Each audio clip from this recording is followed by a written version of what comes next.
Olá pessoal, tudo bem? Começando aqui mais um Cartórios e Concursos, vídeo de número 3 com o professor Gustavo Canheu.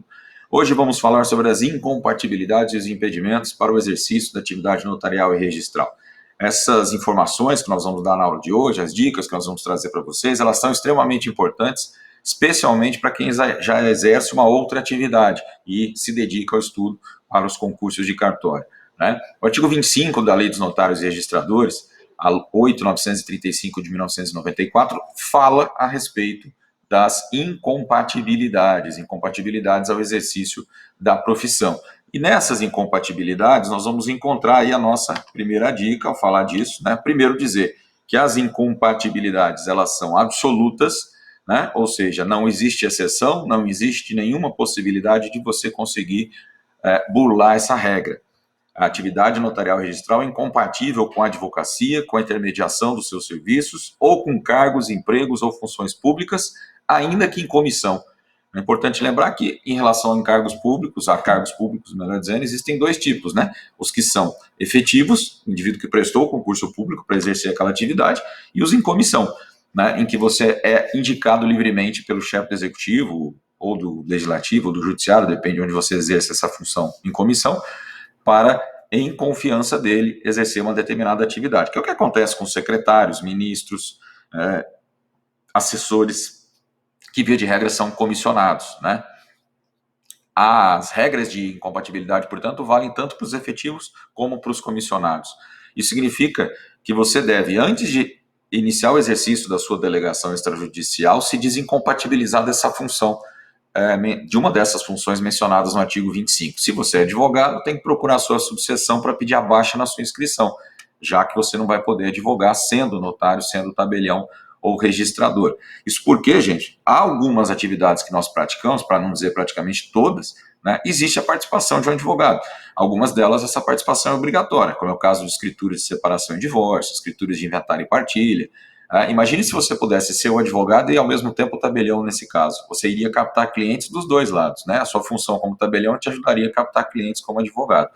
E, sendo advogado, poderia captar para o seu cartório clientes para a prática desses atos. Quer dizer, haveria uma completa irregularidade aí, moral, inclusive, né? Daí a regra da incompatibilidade que está prevista no artigo 25, que a gente acabou de mencionar. Agora, se você exerce um cargo público, uma função pública, é importante que você saiba o momento correto de se desincompatibilizar do seu cargo. Isso porque, conforme a gente vai ver aí na tela agora, o STJ, mantendo a decisão que já havia sido proferida pelo CNJ, num pedido de providências, de uma pessoa que era servidora pública federal, antes de ser aprovada, pediu licença não remunerada do cargo de servidora pública, e ainda no período dessa licença foi aprovada, assumiu a serventia extrajudicial, não se contentou com aquilo que se deparou, né, acabou renunciando a essa serventia e quis retornar ao cargo de servidora pública federal.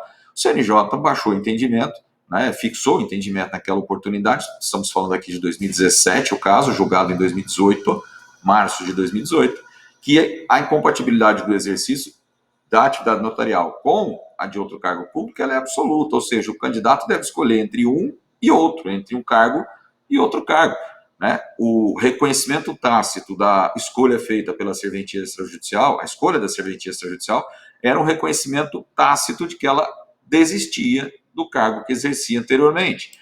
É importante dizer que essa decisão, que foi reiterada pelo STJ, como vocês estão vendo nesse recurso, em mandado de segurança, né, do Estado da Bahia, ministro relator foi o ministro Mauro Campo Belmarque, julgamento de agosto de 2018, esse mesmo julgamento foi reiterado pelo STF,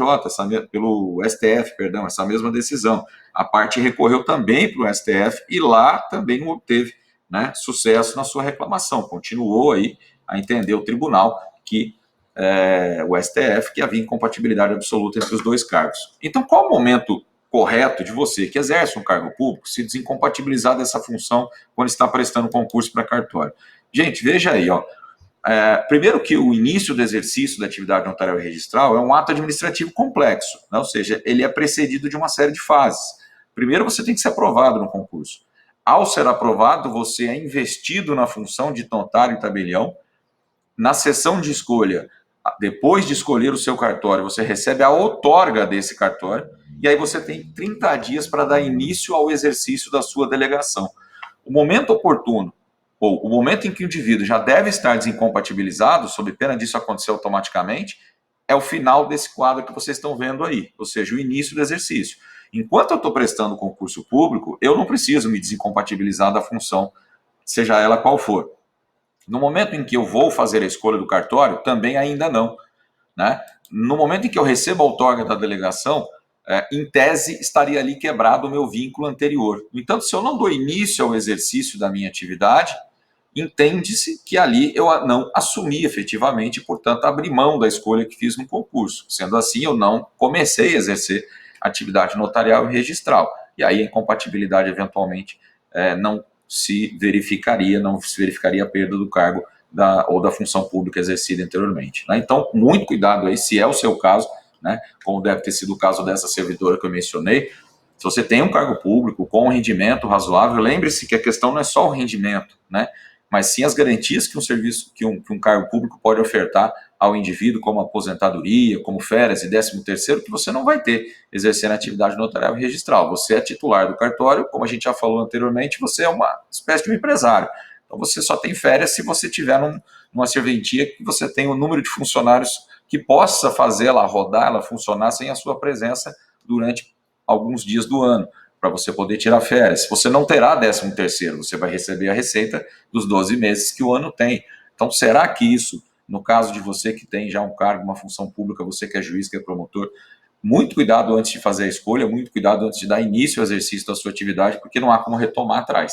Nessas decisões que a gente mencionou, né, as pessoas haviam pedido essa servidora pública, e esses casos ocorreram também, outros casos semelhantes. Em 2019, tivemos uma decisão relativa a uma juíza federal que pediu licença não remunerada do cargo, assumiu o cartório, não gostou, quis voltar para a magistratura, renunciando ao cartório, ela ficou sem o cartório e ficou sem a magistratura, porque assim que ela assumiu o cartório, ela perdeu o cargo de juíza, né, automaticamente, a licença que ela tinha pedido cessou automaticamente e ela não podia retornar para esse cargo, tá ok?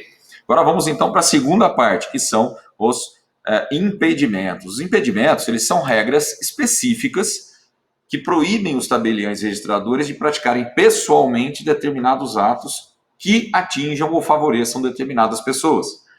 Perceba que aqui, pessoal, nós não estamos falando de uma coisa que o tabelião não pode fazer, como o exercício da advocacia, por exemplo, mas algo que ele não pode fazer em favor de determinadas pessoas. Artigo 27 da Lei dos Notários e Registradores nos proíbe de praticar pessoalmente atos de interesse próprio do tabelião registrador ou de cônjuge, companheiro ou parente, em linha reta ou colateral, consanguíneos ou afins, até o 3º grau. Pessoal, nós estamos falando aqui, por exemplo, do tabelião não poder reconhecer a firma dele mesmo, ou não poder reconhecer a firma do seu cônjuge, dos seus filhos, dos seus tios, dos seus irmãos, porque todos eles estão enquadrados nessas limitações de graus e parentescos que eu acabei de mencionar.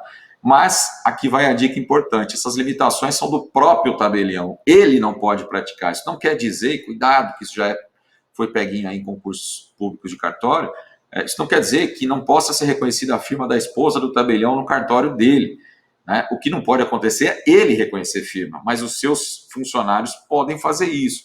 É claro que a gente costuma recomendar que não se faça isso, né? Porque corre-se um risco muito grande. Mas dá uma olhadinha aí na parte final da tela, ó.